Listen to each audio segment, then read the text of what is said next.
বা ফলং তাদৃশ্য জিহ্বা ফলং তাদৃশ্য কীর্তন হি সুদুর্লভা ভাগবত সঙ্গ ইহলোক। অর্থাৎ নয়ন সার্থকয় বৈষ্ণব দর্শনে, দেহের সার্থকয় ভক্ত পরশনে,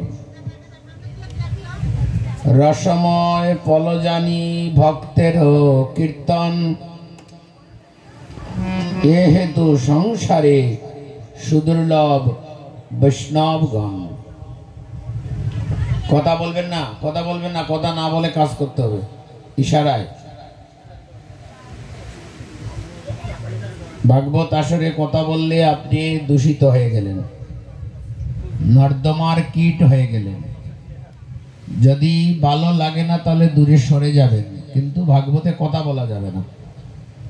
যার যার জায়গা যার যে বসে নিবেন, সেখানে ধুলিবালি থাকলে আরো ভালো, সেখানেও আপনি বসে যাবেন, কথা বলবেন না। এতক্ষণ আপনারা দুইজন ভাগবত বক্তার বদনী হরিকথা শুনেছেন, আমাদের প্রবাস বাবা এবং আমার অর্জুন বাবা এসেছেন। আমার কথাই, উনি একজন ডাক্তার এবং খুব ভালো ডাক্তার। তার মধ্য দিয়ে তিনি ভাগবত কথা প্রচার করছেন।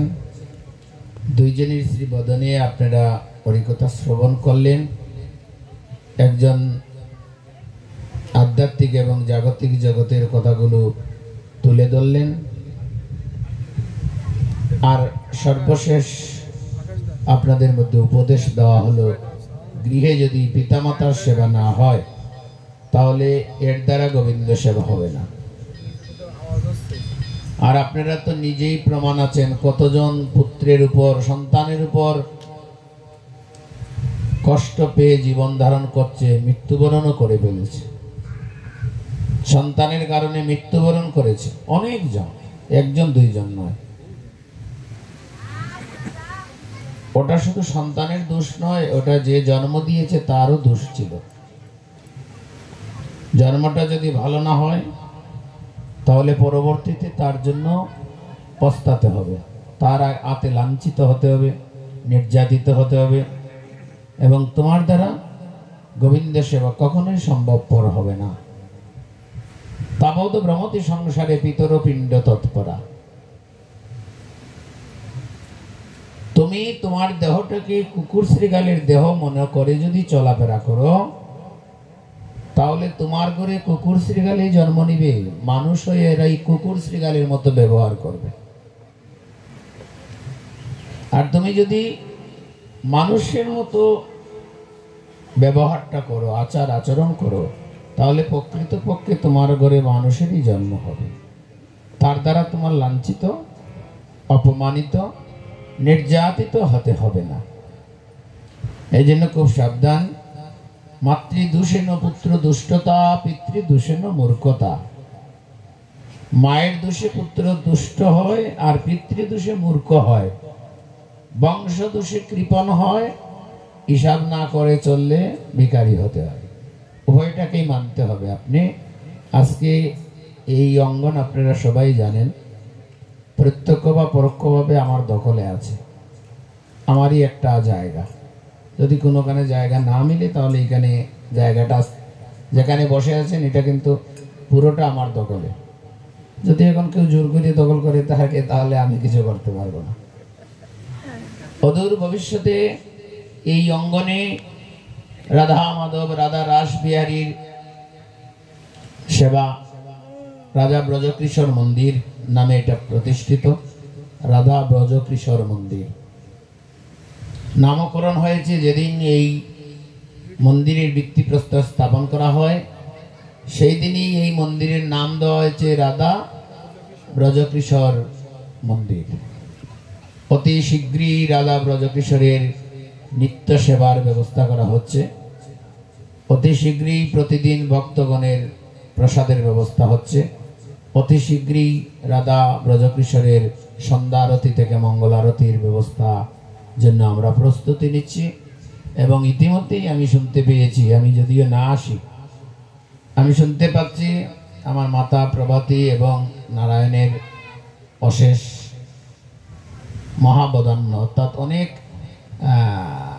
দীনতা আছে এদের ভিতরে। আমি ইতিমধ্যে প্রকাশ পেয়েছি বা অনেকের মুখে শুনেছি, এবং আমি এটা আরো দৃঢ় চাই, আরো দৃঢ় চাই যেন তার মধ্যে কোনো অহংকার না থাকে।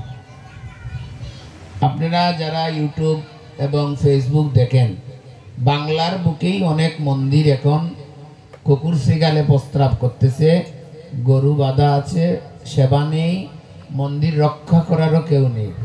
অনেক মন্দির, হাজার হাজার মন্দির আপনারা দেখবেন। যদি কেউ ফেসবুক বা ইউটিউব চ্যানেলগুলো দেখতে পান, দেখবেন বড় বড় জমিদাররা বড় বড় মন্দির করেছে, রাধা মাধবের মন্দিরও করেছে। শুধু দুর্গা মন্দির নয়, রাধা মাধবের মন্দিরও ছিল, আছে, কিন্তু সেখানে পূজা দেওয়ার মতো, সেবা দেওয়ার মতো এখন ভক্ত নেই। কুকুর শ্রীগালে প্রস্রাব করছে সেখানে। এই জন্য মন্দিরটা করলেই হবে না, মন্দিরের জন্য চাই দীনতা, চাই একাগ্রতা, চাই শ্রদ্ধা, চাই ভালোবাসা, চাই ভক্তি, চাই প্রেম। এটা যখন প্রত্যেকটা একত্রিত হবে, তবেই এই রাধা ব্রজকৃষ্ণ মন্দিরের শোভা আমরা দর্শন করতে পারব। ইতিমধ্যে আমি শুনেছি গ্রামবাসী অনেকেই আপনারা এখানে আসেন। আসার অর্থ কি? ছুটে আসেন কেন? আসার অর্থই হলো আপনি আমি প্রত্যেকেই শান্তি খুঁজতেছি। গৃহে আমাদের কারো শান্তি নাই, আমরা সবাই শান্তি খুঁজতেছি। এই জন্য দেখবেন গৃহের কর্মের পাকেও আপনারা, এই মন্দির এখনো প্রতিষ্ঠিত হয় নাই, তবু আপনারা ছুটে আসতেছেন। আপনারা ছুটে আসতেছেন মানে ভক্তগণ ছুটে এসেছেন। আর ভক্ত আসা মানেই আমার ভগবান এখানে আনাগোনা করছেন, তার ঘরটা যাতে সুন্দর করে প্রতিষ্ঠিত হয়। হরি হরি ভগবান এখানে সেবা পাবেন। কিন্তু এর আগে আমি হয়তো থাকবো না, প্রভাতে থাকবে না, নারায়ণও থাকবে না। আমি একটু পরিপক্ষ করে রাখতে চাই, দেখতে চাই এই সমগ্র গ্রামবাসী তথা এলাকাবাসীর মধ্যে একটা জাগ্রত ফুটে উঠবে, চেতনা জাগ্রত হবে। যত কমিটির মন্দির আছে, যত মন্দির আছে, আমার জীবনে লাতি মূর্খ কত কিছু খেয়েছি, কত লাতি খেয়েছি, কত ডাকাতি করেছি, কত চুরি করেছি, কত চুরের বদনাম, ডাকাতের বদনাম হয়েছে এই কমিটির মন্দিরের জন্য। তার একমাত্র কারণ কমিটির সভাপতি, সেক্রেটারি এই অপদার্থরা ভক্ত না। তাই ভক্ত না থাকার কারণে ভক্তের মর্ম এরা বুঝতে পারে নাই। যদি ভক্ত হতো তাহলে ভক্তের মর্ম বোঝা যেত। কাউকে ছোট করা, কাউকে আপনি তিরস্কার করা এটা উচিত নয়, কিন্তু এত মন্দির, কিন্তু মন্দিরে সেবায়িত রাখতে পারে না, মন্দিরে ঠিক মতো পূজা অর্চনা করতে পারে না। তার একটি কারণ হলো, প্রথম কারণ ভক্ত না, আর দ্বিতীয় কারণ হলো যে আমি এই মন্দির তৈরি করেছি, এটা আমার মন্দির, এটা আমার মন্দির। এই যে অভিমান, এই যে অহংকার, এই আমার মন্দির যতক্ষণ পর্যন্ত এদের হৃদয় থেকে যাবে না, প্রভাতী এবং নারায়ণের হৃদয় থেকে এই ভাবটা না যাবে, ততক্ষণ পর্যন্ত আমার মনে হয় এখানে মন্দির প্রতিষ্ঠিত আমরা করব না। এটা সকলের মন্দির। অর্থাৎ যখন অশান্তি হবে গৃহে, যখন অশান্তি হবে আধ্যাত্মিক আদি ভৌতিক আদি দৈবিক ত্রিতাপ জ্বালায় যখন আপনি জলিপুরি মরবেন, এখানে আসিও যাতে আর তিরস্কার শুনতে না হয়, এখানে এসে যাতে রাধা মাধবের চরণে আপনার মনটা জাগ্রত হয়ে যায়, তার জন্য আপ্রাণ চেষ্টা সকলের কাছে। আমার মধ্যে যদি কোনো অহংকারের ভাব থাকে, প্রকাশ্যে আমার নিন্দা করবেন, আমি খুশি হব। আমি অনেক নিন্দা শুনেছি, তবে এই নিন্দাটা যেন আমার ভক্তির পথকে সুগম করে। অন্যান্য নিন্দা করেন, কারণ আমার দেহ রক্ত মাংসে গড়া দেহ, এই দেহে দোষ তো থাকবেই, ভুল তো থাকবেই, মানে মাঝে মাঝে এই দেহটা তো জানোয়ারের মতো ধারণ করে, জানোয়ারের মনে মতো জাগ্রত হয়ে যায়। হ্যাঁ, 6 রিপুটা প্রত্যেকটাই তো অসুর, অসুর নয় কি বাবা? 6টা রিপু প্রত্যেকটাই তো অসুর, তো প্রত্যেকটাই তো আমার অন্তরে আছে, তা জাগবে তো। এগুলোর বদনাম আপনি করেন যদি সংশোধন হয়ে যায়, কিন্তু এই বদনাম করবেন না যে বদনামের কারণে আপনার ভক্তি নষ্ট হয়ে যায়। নিন্দুক সাধু সুদন, নিন্দা করলে সাধু সুদন হয়, নিন্দা করলে সাধু শুদ্ধ হয়। কিন্তু নিন্দা আপনি করবেন, যার নিন্দা করবেন তিনি সুদন হবেন, যিনি নিন্দা করবেন তিনিও সুদন হবেন। নিন্দা করবেন, এটা এই নিন্দার পারমিশন আপনাকে দেওয়া হলো, আপনি নিন্দা করবেন, কিন্তু যার নিন্দা করবেন তিনি যখন সুদন হবেন, শুদ্ধ হয়ে যাবেন, তার ভুল যখন সংশোধন হয়ে যাবে, যিনি নিন্দা করবে নিন্দাকারীও যেন শুদ্ধ হয়ে যায়। নিন্দাকারী এবং বৈষ্ণব যার নিন্দা করবেন উভয়ের মিলন হবে, উভয়ের মিলন হবে, ভক্ত ভগবানের মিলন হবে, ফুল করতালের মিলন হবে, হরিনাম সংকীর্তনের মিলন হবে। তদ্রূপভাবে নিন্দাকারীও যেন সেখান থেকে বাদ না পড়ে। শাস্ত্রে বলছে জীবিতং বিষ্ণু ভক্তস্য বরং পঞ্চদিনানি চ নতু কল্প সহস্রাণি ভক্তি ইনস্যকে সব। বলছে কৃষ্ণ ভক্ত হইয়া বরং বাঁচে 5 দিন, বৃতা সহস্র ন কল্প কৃষ্ণ ভক্তিহীন। পরমারাধ্য শ্রী গুরু মহারাজ রাধাকুণ্ডবাসী, রাধাকুণ্ডের অভূতপূর্ব পণ্ডিত, ভাগবত গগন মণ্ডলের ভাগবত সম্রাট 108 পণ্ডিত বৈষ্ণব পদদাস বাবাজি মহারাজের শ্রী রাতুল আতুল চরণে অহেতুক ভক্তি নিবেদন পূর্বক অধ্যকার রাধা ব্রজকিশোর মন্দির প্রাণঙ্গে ভগবান শ্রীকৃষ্ণের জন্ম উৎসব তথা নন্দালয়ে নন্দ বাবা নন্দরা মায়ের গৃহে আজ নন্দ মহোৎসব উপলক্ষে সুধী সজ্জন মণ্ডলী, প্রিয় মাতৃমণ্ডলী, পরম পরম বৈষ্ণবগণ সকলের শ্রীপাদ পদ্মে আমি করি প্রণতি। কৃপা করে সকলের চরণধুলি দান করুন এবং আমাদের আজকের এই ভক্তিপথের আজকে এই ভক্তিপথে আমরা সকলেই জাগ্রত হব। যিনি ভক্ত তার তো সম্মান রক্ষা হবেই, যিনি অভক্ত তিনিও যেন সম্মানিত হন। এটাই হলো মহাপ্রভুর মূল উদ্দেশ্য। মহাপ্রভু বলছেন আমি ভক্তের ভগবান, আমি অভক্তের ভগবান। আমার কথাটা খুব গুরুত্বভাবে শুনবে মায়েরা, তোমরা বেশি শুনবে, বাবারা তো ভগবান পেয়ে গেছে,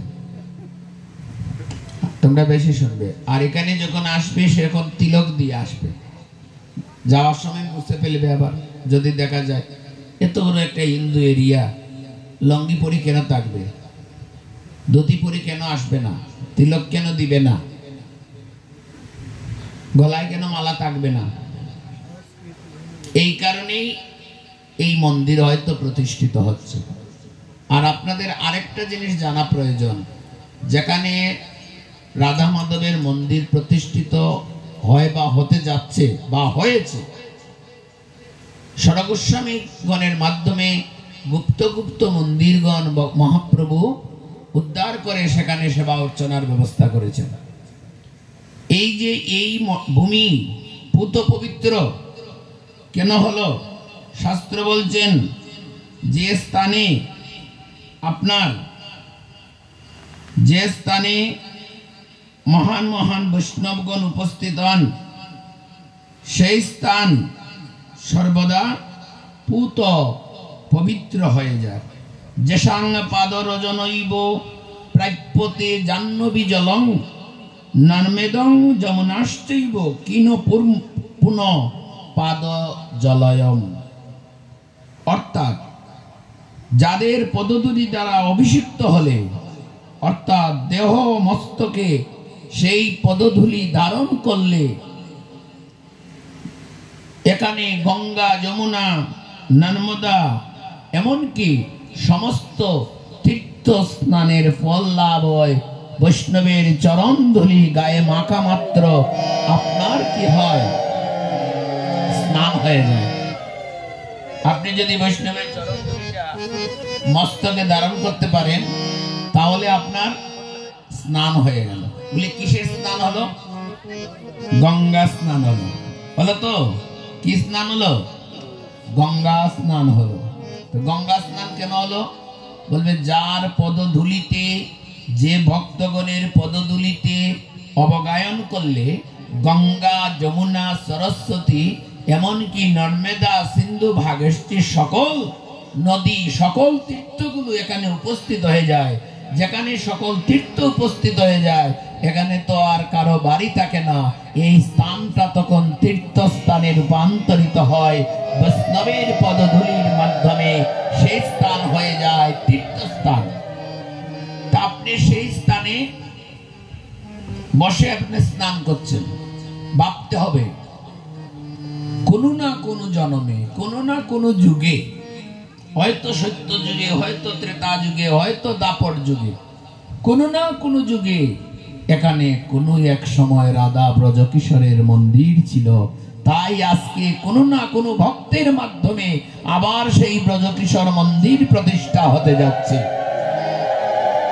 এখন আপনি আসুন, ব্রজকিশোর মন্দিরটা যে প্রতিষ্ঠা হচ্ছে এটা ভক্তের জন্য নয়।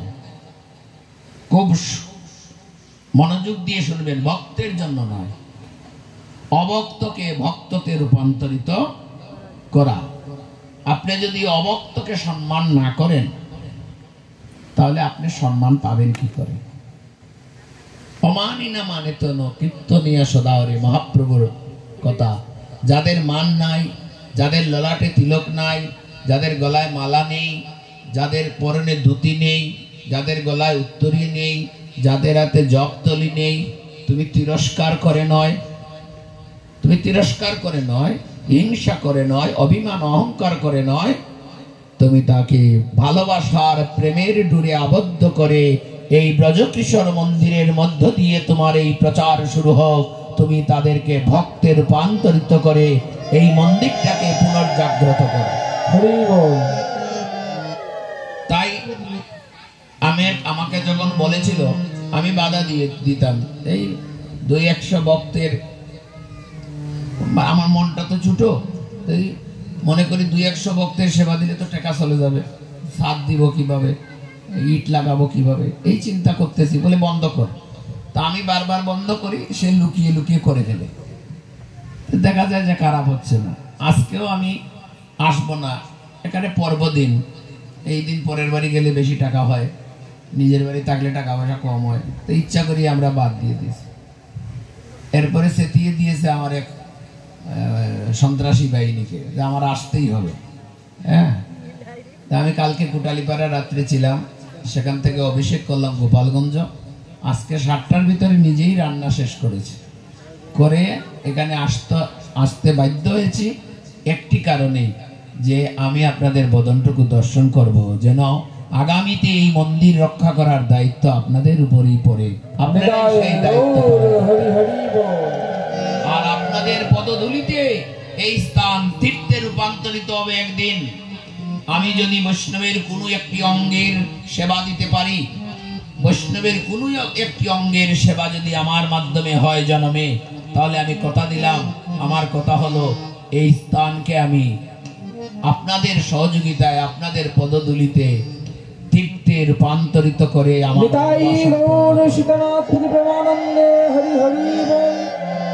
বৈষ্ণবের পদধূলি অবতাহে মুর স্নান কেলি, বৈষ্ণবের চরণ ধূলি তাহে মোর স্নান কেলি, বৈষ্ণবের চরণ ধূলি তাহে মোর স্নান কেলি।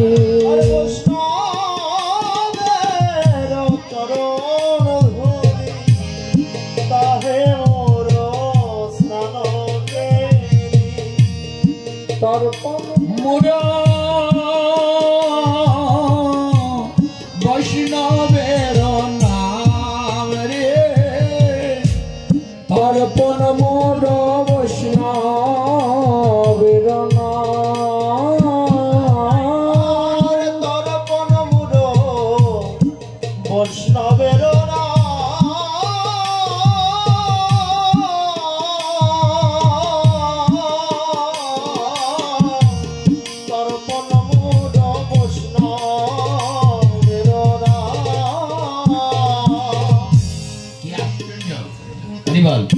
কি আশ্চর্য!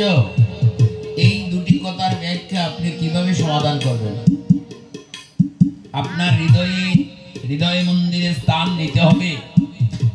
এই দুটি কথাকে আপনি কিভাবে মীমাংসা করবেন? বৈষ্ণবেরও পদধূলি তাহে মোর স্নান কেলি। এই যে তীর্থগণ উপস্থিত হয়েছে, তীর্থগণ এখানে উপস্থিত হয়েছে, এই তীর্থগণ যখন এখানে উপস্থিত হয়েছে, এই তীর্থগণ উপস্থিত হয়েছে কিসের মাধ্যমে? বৈষ্ণবগণের চরণধূলির মাধ্যমে তীর্থ এখানে উপস্থিত হয়েছে। হরিবল! বৈষ্ণবের চরণধূলির মাধ্যমে তীর্থ উপস্থিত হয়েছে। বৈষ্ণবের চরণধূলি তাহে মোর স্নান কেলি। আপনি যদি বৈষ্ণবের চরণধূলি গায়ে মাখেন তাহলে আপনার তীর্থ স্নান হয়ে গেল। হরিবল! আর যদি কারো কোনো সময় পিতৃপুরুষ বিয়োগ হয়ে যায়, পিতৃপুরুষ বিয়োগ হয়ে পড়ে, পিতৃপুরুষ বিদায় নিয়ে যান, কিন্তু আপনি পিতৃতর্পণ করতে পারেন নাই, বছরে বছরে পিতৃতর্পণ করতে হয়, বা অনেকে অপমৃত্যুজনিত কারণে মৃত্যু হয়ে যায়, তার সৎকার হয় না, তার সৎকার করতে পারে না, সেই মন মানসিকতা তৈরি হয় না। আপনি যদি ঘুম থেকে বৈষ্ণবের নামে জয়ধ্বনি দেন আর বৈষ্ণবের নাম যদি নিতে পারেন আপনার পিতামাতার উদ্দেশ্য করে, তাহলে শাস্ত্র বলছে বৈষ্ণবের নামেতে আপনার তর্পণ হয়ে গেল।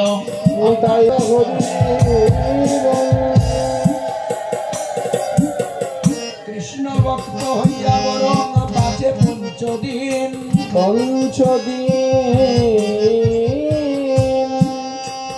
বৃথা সহস্র বৎস কল্প কৃষ্ণ ভক্তহীন। কৃষ্ণ ভক্ত হইয়া যদি আপনি 5 দিন জীবিত থাকেন তাতে আপনার মঙ্গল। আর কৃষ্ণ ভক্ত না হয়ে তাস জুয়া মদ গাঁজা খেয়ে যদি আপনি 1000 বছর জীবিত থাকেন, আপনার এই জীবিত থাকা কখনো সফল হলো না। কারণ মনুষ্য দুর্লভ জনম, যে জন্মে জন্মগ্রহণ করিয়া আপনি যদি সেই জন্মে জন্মগ্রহণ করে নিজের দেহটাকে রাধা মাধবের চরণে সমর্পিত না করতে পারেন, তাই শাস্ত্র বলছে মনুষ্য জন্ম পাইয়া রাধা কৃষ্ণ নাম ভজিয়া। মনুষ্য জন্ম পাইয়া রাধা কৃষ্ণ নাম ভজিয়া।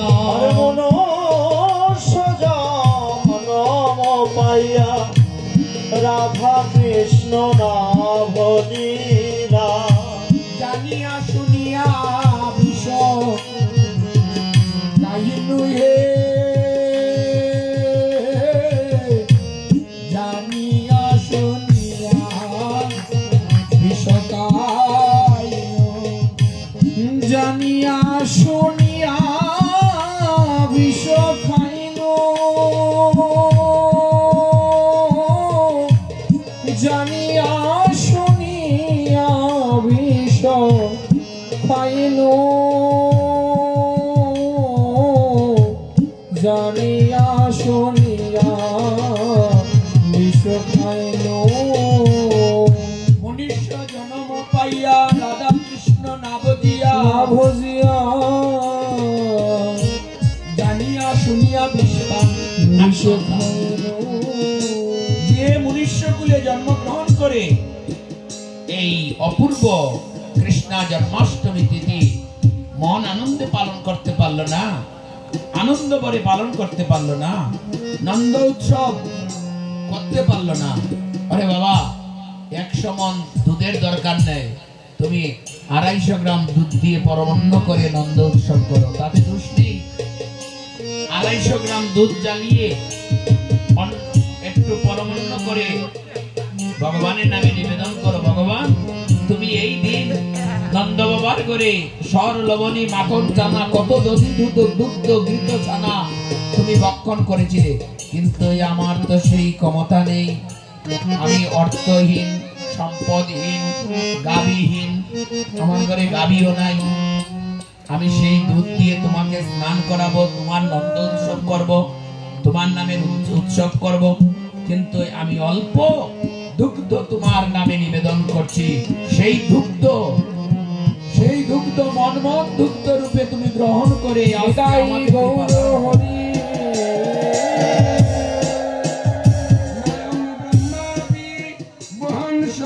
ভক্তি রহিত হবে, তদীয় ভক্তস্থ কীট হবে মাংস জন্ম জন্মেষু। শাস্ত্র বলছেন আমি ব্রহ্মার জন্ম আকাঙ্ক্ষা করি না।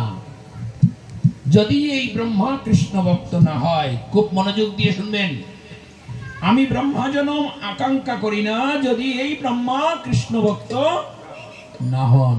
প্রকান্তরে তুমি আমায় একটি কীট করেও যদি জন্ম দেও, হে ভগবান, যদি তুমি আমায় একটি কীট করে জন্ম দেও, তোমার কাছে আমি কোনো প্রকার দুঃখ প্রকাশ করব না। তবে তোমার কাছে আমার আবেদন থাকবে, আমাকে তুমি ব্রহ্মা জন্ম দেও না, তাতে আমার দুঃখ নেই। তুমি দেও আমাকে কীট জন্ম, তবে কীট জন্ম যখন দিবে, তবে তোমার কাছে আমার নিবেদন থাকবে যেন একজন কৃষ্ণ ভক্তের ঘরে আমাকে কীট রূপে আশা করা যায়। আমরা পারি নিজের মনটাকে একেবারে পোকায় রূপান্তরিত করতাম। আমার মধ্যে তো পোকা আছে, 5টি পোকা 6টি কাঁটা, না 6টি পোকা 5টি কাঁটা আমার কাছে আছে। বিদ্যার অহংকার, যৌবনের অহংকার, সুন্দরের অহংকার, কুলের অহংকার, এই সমস্ত অহংকার আছে না আমার, এগুলা তো কাটা। ভক্তির অন্তরাল বলছে তুমি আমাকে কৃষ্ণ ভক্ত অথবা তুমি আমাকে ব্রহ্মাকুলে জন্ম দিও না, একটা পোকা করে আমাকে পাঠিয়ে দাও, তবে এই পোকাটা যেন একটা কৃষ্ণ ভক্তের অঙ্গনে থাকে। আমি পোকা হয়ে কৃষ্ণ ভক্তের বাড়ির এক কোণায় আমি বসে থাকবো। হে ভগবান, তুমি আমাকে সেই জন্মটুকু দাও, আর আমি পোকা জন্ম নিয়ে যেন আমি দেখতে পারি, দর্শন করতে পারি ভক্ত গৃহে উঠে মঙ্গলারতি করছেন, আর আমি পোকা হয়ে সেই মঙ্গলারতি দর্শন করছি গো প্রভু। ভক্ত তোমাকে সেবা দিচ্ছেন, তোমাকে স্নান করাচ্ছেন, তোমাকে নানাবিধ দ্রব্য দ্বারা অর্চনা করছেন, পূজা করছেন, সেবার আয়োজন করছেন। ভক্তের গৃহে আরো কত ভক্তই আসে। পোকা জন্মে জন্মগ্রহণ করে হয়তো আমি ভক্ত সঙ্গ করতে পারবো না, কিন্তু আমি যদি কোনো ভক্তের গৃহে থাকি, তাহলে ভক্তের গৃহে ভক্তই আসে। আমি সঙ্গ করতে পারি আর না পারি, আমি যে ভক্তের গৃহে অবস্থান করব, সেই ভক্তের গৃহে আরো কত ভক্তই আসবে, আমার ভক্ত সঙ্গ এমনিই হয়ে যাবে। হরিবল হরিবল। এ ভগবান, কোন ভক্ত যদি আমাকে, ভক্তের ঘরে তো আমি প্রসাদ পাইতে পারি না, পোকা জন্মে তো আমার প্রসাদ পাওয়ার অধিকার নেই, কিন্তু কোন ভক্ত যদি তোমার নিবেদিত প্রসাদ সেবা করে, যদি অবশিষ্ট কোনো কিছু কোনো সময়ে কোনো নর্দমার মধ্যেও ফেলে দেয়, আমি পোকা হয়ে সেই নর্দমায় তোমার ভক্তের উচ্ছিষ্ট প্রসাদ পাবো। আর পদকর্তা পাশে দাঁড়িয়ে বলছেন, অগ বৈষ্ণবের উৎকৃষ্ট তায়ে মূল মনোনিষ্ট রে বৈষ্ণবের উৎকৃষ্ট তাহে মোর মনোনিষ্ট রে বৈষ্ণবের উৎকৃষ্ট তায়ে মূল মনোনিষ্ট আর বৈষ্ণবের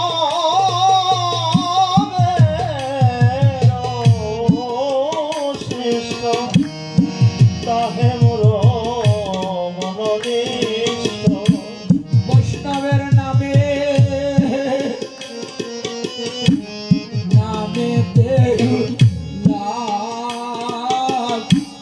বৈষ্ণবের নামে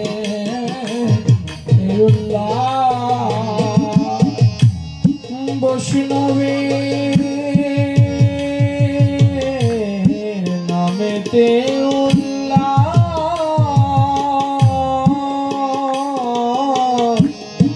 বৈষ্ণবের নামে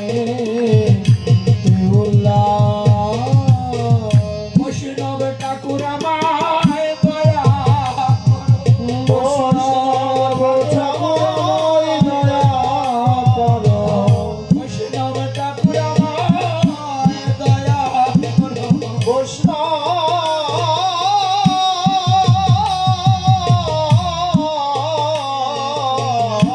ঠাকুর আমার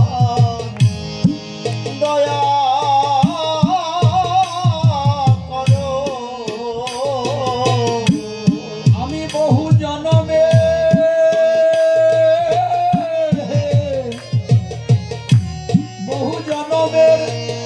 অপরাধী বৈষ্ণব ঠাকুর আমায় দয়া কর আমি বহু জন্মে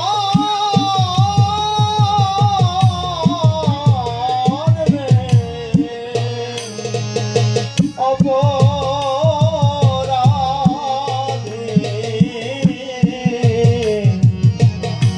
বৈষ্ণব ঠাকুর আমার দয়া করো আমি বহু জনমে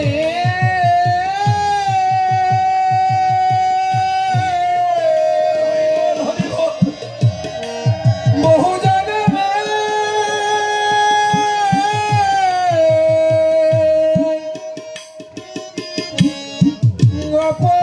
অপরাধী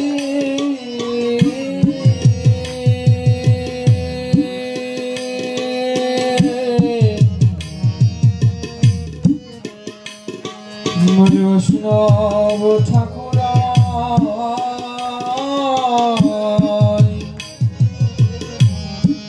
দয়া কর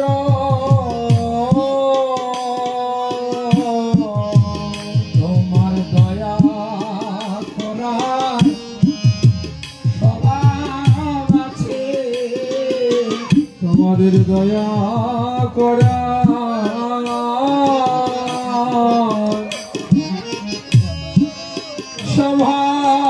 স্বভাব আছে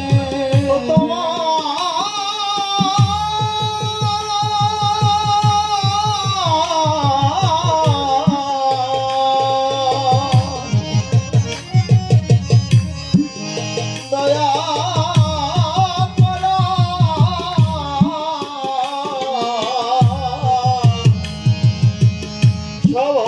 স্বভাব আছে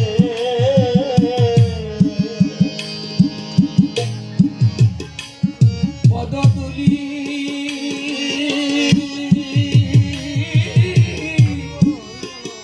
শিরে দিলে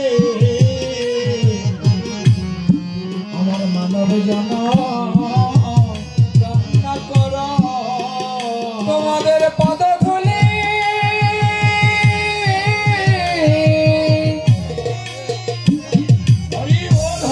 শিরে দিয়ে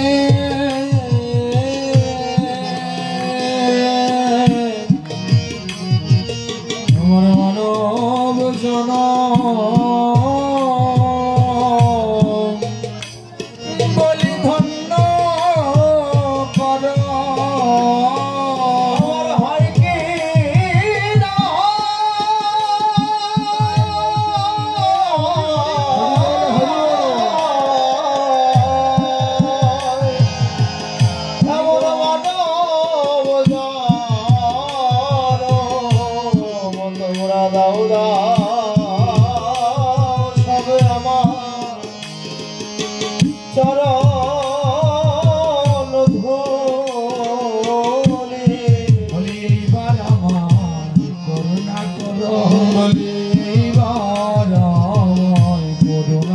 করো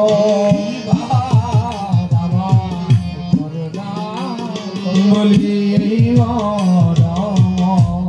করুণা করো পাবন বৈষ্ণব ঠাকুর এইবার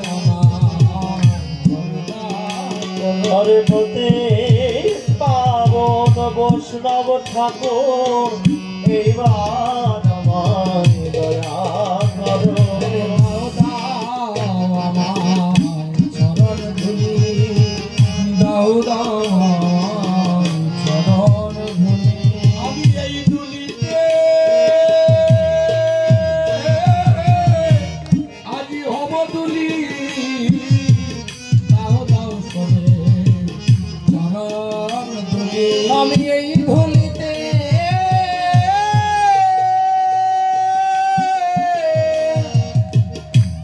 আজি হব ধুলি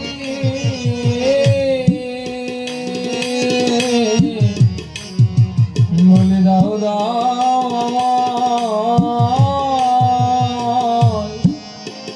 তোমাদের চরণ ধুলি এইবার আমায় দয়া করো তুমি এবার আমায় দয়া করো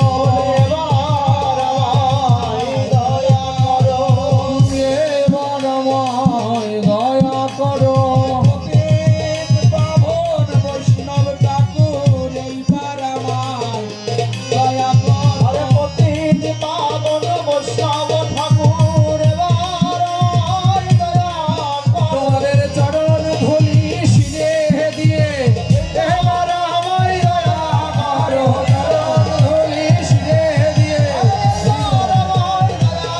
জয় বৈষ্ণব ঠাকুর জয় বৈষ্ণব ঠাকুর জয় বৈষ্ণব ঠাকুর জয় বৈষ্ণব ঠাকুর জয় বৈষ্ণব ঠাকুর জয় বৈষ্ণব ঠাকুর বৈষ্ণব ঠাকুর জয় বৈষ্ণব এত কৃপা বৈষ্ণব চরণে বৈষ্ণব দেহে বৈষ্ণবের স্পর্শে বৈষ্ণবের নয়নে বৈষ্ণবের অঙ্গে অঙ্গে এত করুণা যদি তুমি সেই বৈষ্ণব সঙ্গ করতে পারো হে নারদ আমি মহাদেবও বলছি সে পুণ্য থেকে পুণ্যতর তো লাভ করবে স্বয়ং মহাদেব পদ্ম পুরাণে বর্ণনা করছেন বিবুদা কিং পুণ্য সর্বে অজ শত্রু অপি অনক অপি সমতাং জাতি কৃষ্ণ ভক্তস্য নারদ